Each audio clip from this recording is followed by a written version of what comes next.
Welcome back sa aking YouTube channel. Para sa mga first time na po nanonood, please click mo na yung Jeremy's TV Manila.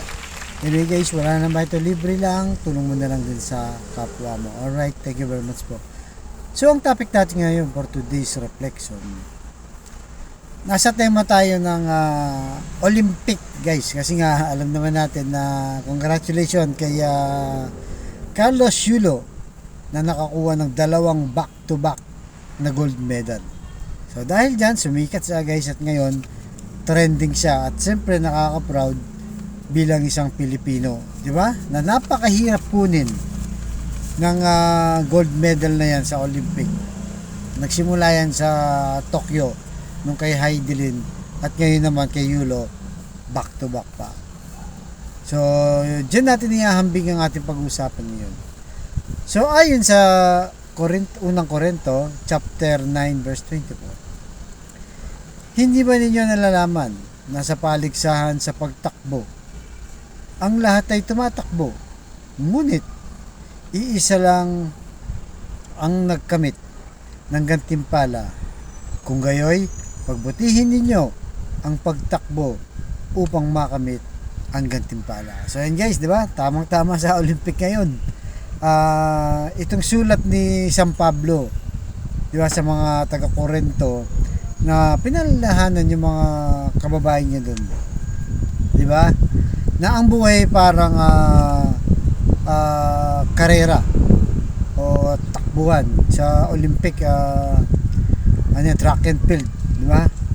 So inantulad niya o kinumpara niya ang buhay natin, kasi nga naman guys, napakahalaga, di ba, yung journey natin dito sa mundo, yung pagtakbo natin, yung pagsisikap, determinasyon, sipag, lahat yan na ginagawa natin para sa ating pamilya. So ang aim natin dito, kagaya sa mga track and field o sa Olympic, ay makamit natin o manalo tayo sa takbuhan nito sa ating buhay. So ano ba tinutukoy dito?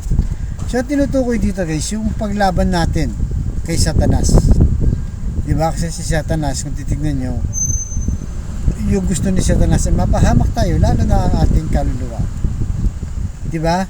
Sasabihin, iwan mo na asawa mo, maghanap ka na ng iba, diba? O kaya magbenta ka na lang ng illegal drugs at tagal-tagal mo nang nagtatrabaho, di ka naman ma-ascenso, minimum ka pa rin hanggang ngayon, magbenta ka na para bigla ang pera, diba? Ganun. Sa mga nasa politiko naman, diba, politician, mangurap ka na kasi 3 taon lang ang terms mo, hindi mo na alam kung mananalo ka pa next term, kaya kurakutin mo na kailangan mong kurakutin. Ganun po ang turo ni Satanas. Kumbaga puro shortcut, hindi kagaya yung pagtakbong tinutukoy ni San Pablo, ay yung dumadaan tayo sa proseso, diba? Yung nagsisimula sa maliit, habang tumatagal lumalaki, diba? Ganun, diba? Kahit yung mga istorya ng mga mayayaman dito sa Pilipinas, diba, ang SM, si Henry C, nagsimula lang sa pagbebenta ng ng sapatos, maliit lang ang pwesto niya dyan sa Maynila, diba, sa may Carriedo. So habang tumatagal yun, umasenso na sa umasenso, dumami na yung SM, at ngayon pinakamayaman sila at marami silang SM, diba? So marami pa mga kwento na dumaan sa proseso, nagtiyaga, naghirap, nagsikap, nagsipag. Pag nakamtan mo, yung tagumpay ay napakasarap kesa sa mga puro shortcut, di ba? Puro shortcut ang gagawin mo, pero puro illegal naman. Wala ka rin kapayapaan sa buhay mo, kasi lagi mong iniisip na may naghahabol sa iyo, di ba? So halimbawa nga, nagbebenta ka ng mga illegal na drugs para kumita ka ng instant millionaire ka, pero nasa isip mo lagi kang hinahabol ng mga pulis, di ba? Mga operatiba, kung saan ay pwede kang hulihin, dakpin, o minsan pwede kang rin barilin. So mahirap po, kaya kailangan magtiyaga tayo, kailangan nating matalo si Satanas. Kumbaga, ang piliin natin yung sa tamang landas, o yung kabutihan na galing sa Diyos. Dumadaan tayo sa kanyang proseso, huwag tayong mainip, diba? Kasi yung iba kasi minsan naiinip, kaya nakakagawa ng hindi maganda. So sikapin po natin na matalo natin itong si Satanas, at darating yung araw Pag naging matagumpay tayo dito sa ating buhay dito sa mundong ito, mag-iiwan tayo ng mga pagmamahal, malasakit, tulong sa ating kapwa-tao. Ay pag nawala na tayo at maalala nila tayo na yun ang ginawa natin sa ating buhay, di ba? Yun ang magiging ano natin, yun ang magiging basihan natin na sana maging mabuting tao tayo. Kaya ako guys, yan ang laging pinagdarasal ko na maging mabuting tao, makatulong sa kapwa, para na sa ganon ay mag-iwan tayo ng magandang alaala at manalo tayo, di ba, dito kay Satanas na gusto tayong ilahin papuntang impyerno. Kaya wag natin papayagan yan guys. Kailangan natin ng kumapit at manampalataya sa ating Panginoong Yesus.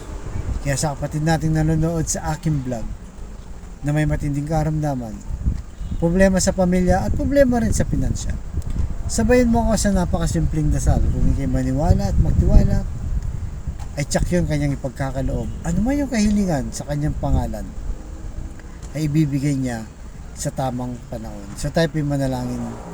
Lord, i-bless niyo po ang kapatid naming nanonood sa aking vlog na malubha na po ang karamdaman. Stage 4 cancer na, Lord. Tinaningan na po sa buhay. At matagal ng bedridden. Ipuin niyo po, Lord, na yung mapagpagaling na kamay. Haplusin niyo po ang kanyang karamdaman. Tanggalin niyo po, Lord. Yakapin niyo po. Alam naman namin na walang imposible sa iyo kung iyong loloobin. Kaya kung ano man po nararamdaman ng kapatid namin ngayon, tanggalin niyo.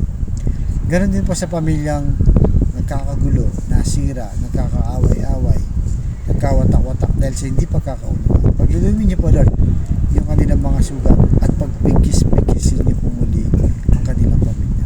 Ganon din po, Lord, sa financial na kailangan namin lahat, lalo na, Lord, yung kapatid namin walang-wala.